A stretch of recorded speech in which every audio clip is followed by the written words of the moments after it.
નમસ્કાર મિત્રો, રાજેશ વોરા ચેનલ પરિવારમાં સ્વાગત કરું છું। આજે આપણે 50,000ની આજુબાજુ આપણા જે યુટ્યુબ ચેનલ છે, ઇન્સ્ટાગ્રામ ચેનલ છે અને ફેસબુક ચેનલ છે, એની અંદર ટોટલ 50,000 ખેડૂતોને આપણે ટચ થવા જઈ રહ્યા છીએ। ત્યારે હું ગુજરાતના તમામ ખેડૂતોને અભિનંદન આપું છું કે આપણી ચેનલમાં વધુને વધુ લોકો જોડાતા રહે। આજનો આપણો મેઇન ટોપિક એટલે કે ચણાનો, અને ચણાની અંદર જ્યારે 20 થી 25 દિવસના જે સૈણા થયા છે અને એનો ફૂલનો સ્ટેજ, એના માટેનું સંપૂર્ણ વિગત આજે આપણે આ વિડીયોમાં જોતા રહીશું। તો મિત્રો, ચણાનું પહેલું પગથિયું જેને બમ્પર ઉત્પાદન લેવા માટેનું જે કહેવાય છે એ ફૂલ અવસ્થા કહેવાય છે। એના માટેનું આજનો આપણો આ ટોપિક, ચણાની અંદરના પાકમાં ફૂલ આવવાનો સમય, ફૂલ વધારવાનો કાળજી, ફૂલ ટકી રહે એના માટેની કાળજી, અને એ માટે વ્યવસ્થા જે કરવી પડે વધારે બમ્પર ઉત્પાદન લેવા માટેનું એના માટેનું ટોપિક। હવે મિત્રો, ચણા વહેલી પાકતી જાત હોય તો 30 થી 35 દિવસે ફૂલનો સ્ટેજ બની શકે, જ્યારે મધ્યમ પાકતી જાત જે છે એને 40 દિવસ સુધી ફૂલ આવવાની ક્ષમતા હોય, જ્યારે મોડી પાકતી જાત છે એમાં 40 થી 45 દિવસે ફૂલ આવતા હોય। મિત્રો, આ ચણાની પાકની જો વાત કરું તો મિત્રો, ફૂલ ચણાની અંદર 20 થી 25 દિવસ સુધી આવે છે, એટલે એનું આવરણ જે છે ચણામાં જે ફૂલ આવવાનું એ 20 થી 25 દિવસ સુધી ચાલુ રહે છે। તો મિત્રો, ફૂલ ચણાની અંદર 20 થી 25 દિવસ સુધી આવે છે, એટલે એનું આવરણ જે છે ચણામાં જે ફૂલ આવવાનું એ 20 થી 25 દિવસ સુધી ચાલુ રહે છે। મિત્રો, ચણાના પાકની અંદર ખાસ પહેલું પગથિયું જે ઇમ્પોર્ટેડ પગથિયું છે જે ચણાના પાક માટેનું, એ વધુ ફૂલ આવે અને એના માટે હું કાળજી લેવી, તો એમાં પહેલું પગથિયાની જો વાત કરું તો ફોસ્ફરસ અગત્યનું છે, પોટાશ પણ એટલું જ અગત્યનું છે, બોરોન પણ એની અંદર ખાસ બોરોન અગત્યનું છે, અને ઝીંક પણ અગત્યનું છે।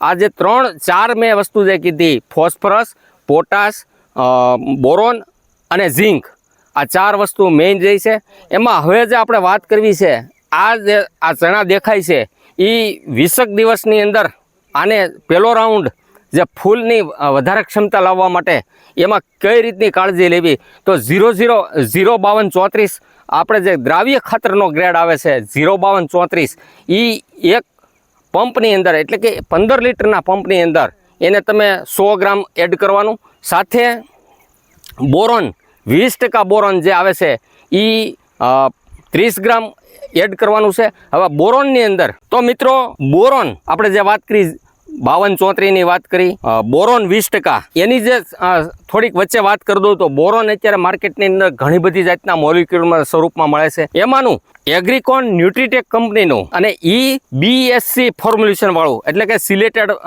માઇક્રોન્યુટ્રન જે કહેવાય છે, માઇક્રો પોષક ખાતર, એની જે આપણે વાત કરવી છે, એની અંદર બોરોનની અંદર કઈ રીતનું કામ કરે છે એ ખાસ આ ચણાના પાકની અંદર ફૂલના સ્ટેજમાં ખાસ અગત્યનું છે। તો એ બોરોન જે 20% શુદ્ધ આની અંદર આવે છે, જે તમે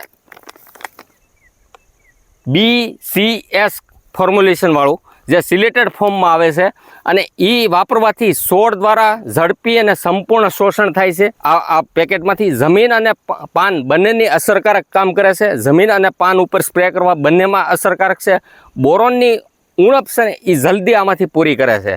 મિત્રો, આ જે નામાંકિત કંપનીની મેં તમને વાત કરી એગ્રીકોન ન્યુટ્રીટેકની, એની અંદર BCS ફોર્મ્યુલેશન વાળું એટલે કે લેટેસ્ટ ટેકનોલોજી વાળું, અને આની રાસાયણિક રચના શું છે એ આપણે સમજી લઈએ તો આની અંદર બોરોન 20%, સિલેટેડ BCS સોલ્યુબિલિટી વાળું એટલે કે 100% પાણીમાં દ્રાવ્યબલ છે, અને FCO એપ્રુવડ છે એટલે FCO માન્ય છે, અને આ ગુજરાતની અંદર તમામ જગ્યાએથી અવેલેબલ થઈ જશે। આ તો મિત્રો, ચણાનું બમ્પર ઉત્પાદન લેવા માટેનું પહેલું પગથિયું એમાંનું આ બોરોન, અને બોરોન પાકમાં કેમ જરૂરી છે જો એની હું સહેજ વિગત આપું તો ફૂલ આવવામાં, પરાગજનનમાં, ફળ અને સિંગ એટલે કે આપણે એને પોપટા કહીએ છીએ બેસાડવા માટે, શુગર ટ્રાન્સપોર્ટ માટે ખૂબ જ મહત્વ છે। એટલે મારી ખેડૂતોને અપીલ છે કે જ્યારે તમારો ચણાનો સ્ટેજ ફૂલ આવવાના 5 દિવસ પહેલાં, 20 દિવસનો જ્યારે ચણાનો પાક થાય ત્યારે આને અવશ્ય કોઈ પણ પ્રોડક્ટની અંદર તમે આનો ઉપયોગ જરૂરી છે।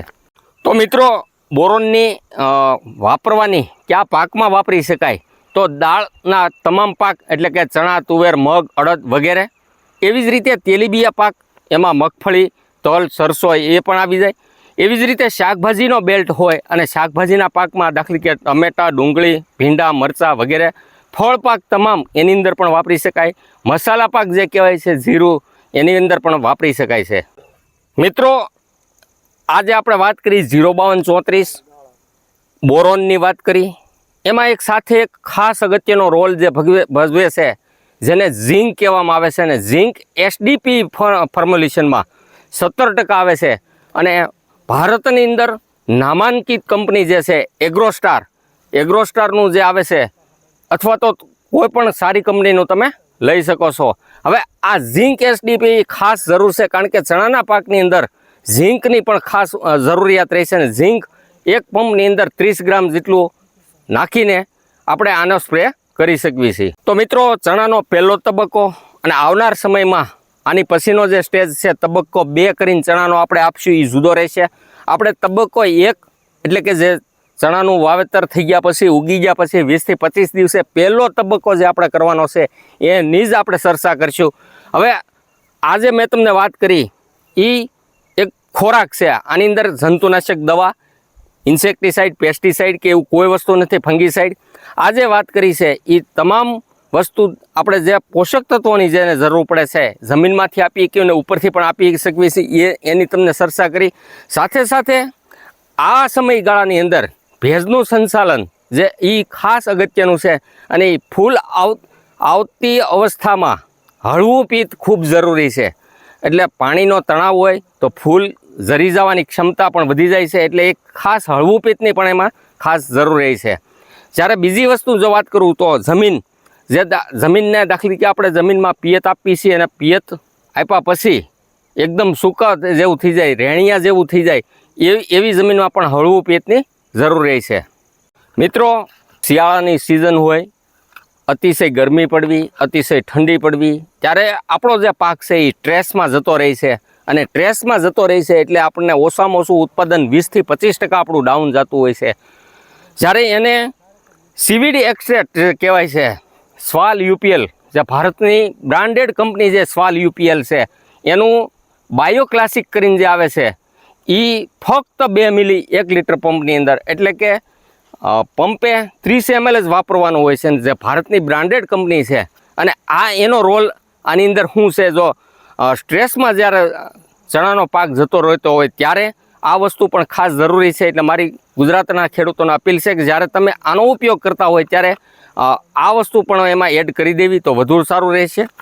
તો મિત્રો, આ જે પહેલો તબક્કાની ચણાની જે આપણે વાત કરી એની અંદર હવે આને તાણથી બચવા માટે ઠંડી લહેર વધી જતી હોય ત્યારે એના માટે પવન અને માવઠા જેવી પરિસ્થિતિનું નિર્માણ થાય ત્યારે આવા સમયની અંદર CVD એક્સ્ટ્રેક્ટ જે મેં તમને વાત કરી એનો ઉપયોગ કરવો જોઈએ, જેથી ફૂલ અવસ્થામાં ફૂલ અવસ્થાની અંદર જ્યારે ફૂલ ખરી જવા, એનું બંધારણ ન થવું, એ આખું સ્ટ્રેસમાંથી આ છોડને બહાર કાઢશે. એટલે એ ખાસ જોતું રહેવું.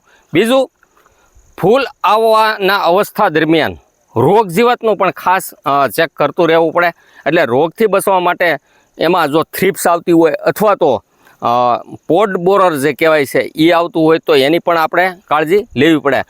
મારી સૌ ગુજરાતના ખેડૂતોને અપીલ છે, જ્યારે આ વિડીયો વધુને વધુ તમને શેર કરજો, ફોરવર્ડ કરજો ગ્રુપની અંદર, અને કમેન્ટ પણ કરજો. ધન્યવાદ સાથે રાજેશ્વર, આભાર.